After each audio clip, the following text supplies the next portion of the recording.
Good morning. ননিচনি ব্লগে আপনাদের সকলকে জানাই অনেক ভালোবাসা। আশা করছি আপনারা সকলেই খুব ভালো আছেন আর আমরাও বেশ ভালো আছি। তো এখন বাজে সকালে 10টার মতো। তো আজকে সকাল 10টা থেকেই ভিডিওটা শুরু করলাম। তো ঘরে মানে অনেক কাজ ছিল, ঘরগুলো একটু ঝাড়াঝাড়ি ছিল, সেজন্য সকাল থেকে ভিডিও স্টার্ট করতে পারিনি। তো এই যে এখন মানে আমার স্নান টান হয়ে গেছে, এবার পুজো করতে চলে এসেছি। তো পুজো টুজো মানে হয়ে গেলে তারপরে এবার যাব রান্না করতে।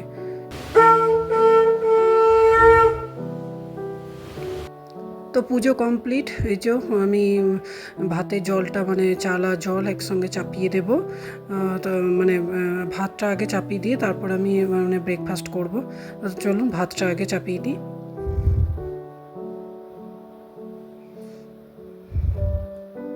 শুভাঙ্গীর খাওয়া দাওয়া অনেক আগেই হয়ে গেছে। তো ওর বাবা আজকে বাজারে গিয়েছিল, তো বললো যে আজকে সবার জন্য পরোটা আর মানে ঘুগনি নিয়ে যাবে, আর মিষ্টি তো ফ্রিজে আছে। তো বললো যে আজকে ব্রেকফাস্টটা একটু আলাদা রকম করতে, মানে বাবু চাইছিল আর কি। বাবু যেহেতু আজ মানে রবিবার তো বাড়িতেই আছে, তো সেই জন্য বাবু চাইছিল। তো ওই জন্য এই যে সবার জন্য পরোটা আর মানে ঘুগনি আর এই যে মিষ্টি নিয়ে নিয়েছি। তো এটাই আজ ব্রেকফাস্ট আমাদের।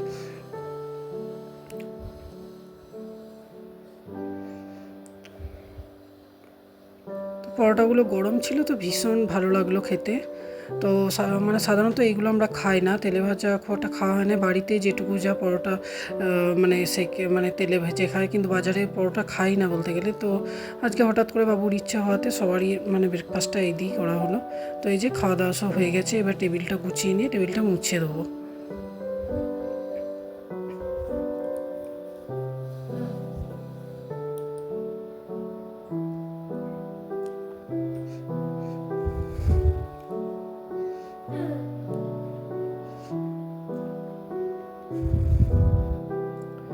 তো আমার ডাইনিং টেবিলটা এতটাই বড়, মানে আমার মুছতে মুছতে নিজেরই কখনো কখনো বিরক্ত লেগে যায়। তো এই দেখুন মোছা হয়ে গেছে, একদম ক্লিন করে নিয়েছি টেবিল। তো তারপর বললামই তো, ওর বাবা বাজারে গিয়েছিল, এই যে 2 রকমের মাছ নিয়ে এসছে। কদিন ধরেই মানে চিংড়ি মালাইকারি খেতে মনে হচ্ছিলো, তো বলেছিলাম যে চিংড়ি মাছটা নিয়ে এসছো, তো এই জন্য চিংড়ি নিয়ে এসছে। এই কালো ক্যারি প্যাকেটটাতে চিংড়ি, আর এদিকে আছে মানে মানে টাটকা কাতলা মাছ। তো মাছটা আজকে করবো না, আজকে দেশি মুরগির মাংস আজকে রবিবারে আমাদের মেনুতে হবে। কারণ অনেক দিন থেকে মানে চাইছিলাম, দেশি মুরগিটা সাধারণত তো পোলট্রি বা মানে খাওয়া হয়, কিন্তু দেশি মুরগিটা তো সচরাচর পাওয়া যায় না। তো হঠাৎ করে আজকে পাওয়া গেছে, তোর বাবা নিয়ে এসছে। তো রবিবারে ভাবলাম যে ছুটির দিনে তো এটাই আজকে লাঞ্চে করে দিই। তো এই জন্য এই যে উচ্ছে আর বেগুন ভেজে নিচ্ছে, আর ওদিকে ওর বাবা মাংসটাকে ধোয়াধুয়ি করছে। তো আজকে বিশেষ কিছু করব না। এই উচ্ছে ভাজা, বেগুন ভাজা আর এই যে মাংসর ঝোল। এই যে আলু, টমেটো, পেঁয়াজ সব কাটা হয়ে গেছে, এদিকে মশলা বাটা হয়ে গেছে, আর এদিকে আমার বাবা মাংসটা ধুয়ে দিয়েছে। তো প্রায় 1.5-2 কেজির মতো মাংস ছিল। তো মাংসটা বেশ ভালো করেই করতে হবে। বাবু বলছে যে পাতলা করে ঝোল করতে, কারণ দেশি মুরগির মাংসটা কষা খুব একটা ভালো লাগে না। তো আমাদের বাড়িতে কষা কেউ খায়ও না, তো ঝোলটাই খাবে। তো এই জন্য এই যে তেলে পেঁয়াজ দিয়ে পরে পেঁয়াজগুলোকে বেশ ভালো করে লাল লাল করে ভেজে নেব। তো তার সঙ্গে আলুগুলো মানে একটু লাল লাল হয়ে গেছে ভাজা, তারপর আলুগুলোকেও দিয়ে দিচ্ছি। তারপর আলুগুলোকে একটু নাড়িয়ে চাড়িয়ে নিয়ে টমেটোটাও দিয়ে দিলাম। সবগুলোকে একসঙ্গে বেশ ভালো করে ভেজে নেবো। আর এই দেখুন আমি মানে বুঝতে পারিনি, ছোটো কড়াইটাতেই চাপিয়ে দিয়েছিলাম।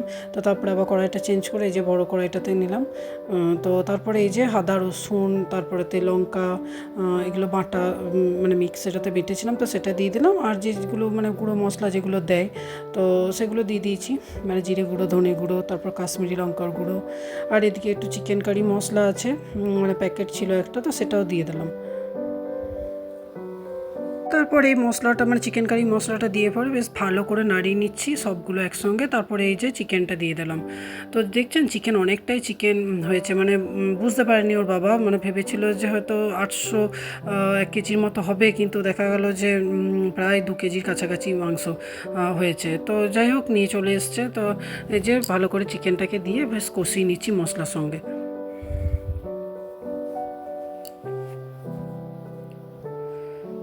তো তারপর কষানো হয়ে গেলে একটু ঢাকা দিয়ে রাখলাম, কিন্তু দেশি মুরগির মাংসটা না কড়াইয়ে একদম সেদ্ধ হতে চাইছিল না, তো বেশ অনেকক্ষণ হয়ে যাওয়ার পর সেদ্ধ হয়নি, ওই জন্য আবার আমি কুকারে দিলাম।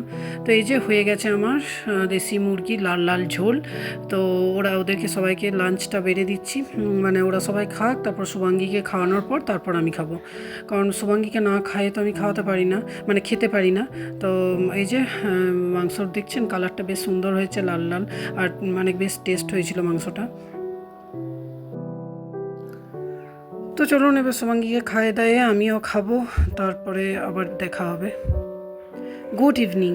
তো আবার চলে এসেছি সন্ধ্যাবেলায়, তার আমাদের লাঞ্চ টাঞ্চ সব হয়ে গেছিলো, তারপর আর ভিডিও করা হয়নি, একটুখানি মানে ঘুমাচ্ছিলাম আজকে দুপুরে। তো একদম চলে এসেছি সন্ধ্যাবেলায়, সন্ধ্যা চা করতে চলে এসেছি। বাবুকে শুভাঙ্গীকে উঠিয়ে ওদেরকে দুধ কর্নফ্লেক্স দিলাম, আর আমি আর ওর বাবা দুজনা 2 কাপ চা বানিয়ে নিচ্ছি। তো এর মাঝে কাজের মেয়ে এসে কাজটা সব করে দিয়ে গেছে, তো ওই জন্য সন্ধ্যাবেলাতে একদম চা বানানো থেকে ভিডিওটা শুরু করলাম।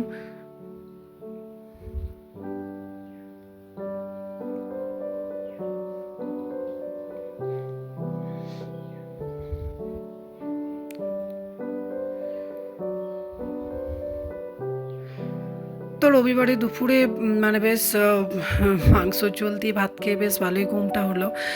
বেশ অনেক দিন ধরে ইচ্ছে ছিল দেশি মুরগির মাংস খাওয়ার, তো ওর বাবাকে বলাতে হঠাৎ করে পেয়ে গেল, তো ওই জন্যই আনা হয়েছে। তো রবিবারে দুপুরটা বেশ জমে গেল। তো এই যে চাটা দিয়ে দিলাম, চা পাতা দিয়ে দিয়েছি, চিনি দিয়ে দিয়েছি, এবার চাটা ফুটুক তারপর নামিয়ে নেব।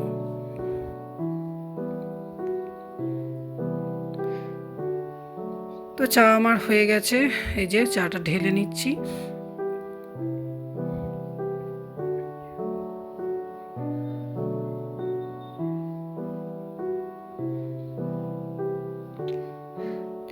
আর বাবা সেদিনকে বাজারে একটা বিস্কুট, মানে সে বেকারি বিস্কুটগুলো হয়, তো সেটাই নিয়ে এসছে 1 কোটো, তো সেটাই নেবো। বেশ টেস্ট বিস্কুটটা, বাবু খেলো, বাবু বললো হ্যাঁ বেশ ভালোই লাগছে খেতে, তো এই জন্য এই যে বিস্কুট 2টো নিয়ে নিলাম, আর বাবু একটা চাইছিল, ওকে একটা দিলাম। তো চলুন চাটা খেয়ে নিই, তারপরে তো আবার রাত্রে রুটি করা আছে, আর সঙ্গে চিকেনটা রাখা আছে ফ্রিজে, তো ওটাই গরম করে খেয়ে নেবো। তো এই যে রুটি করতে চলে এসেছি। তো তারপর চিকেনটা গরম করে তারপর আমরা ডিনার করতে বসে যাব।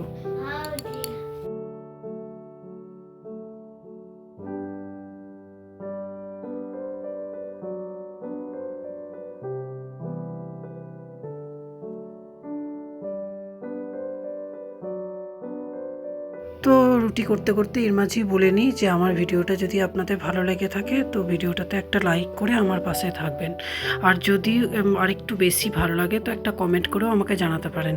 যদি কিছু ভুল ত্রুটি হয় তো সেটা আমি শুধরে নেব পরের ভিডিওতে। তো যাই হোক, এই যে আমরা রুটি করা হয়ে গেছে, এবার সবাইকে খেতে দিয়ে নিজেও খেয়ে নিয়েছি। তো তারপর চলে এসেছি বাবুর স্কুল ড্রেসটা বের করতে। তো বাবুর তো কাল স্কুল আছে, তো এই যে ওর ড্রেসটা পুরো পরিপাটি করে রেখে দিলাম যাতে ওকে খুঁজতে না হয়। তো আজকের মতো এখানেই রাখছি, টাটা, গুড নাইট।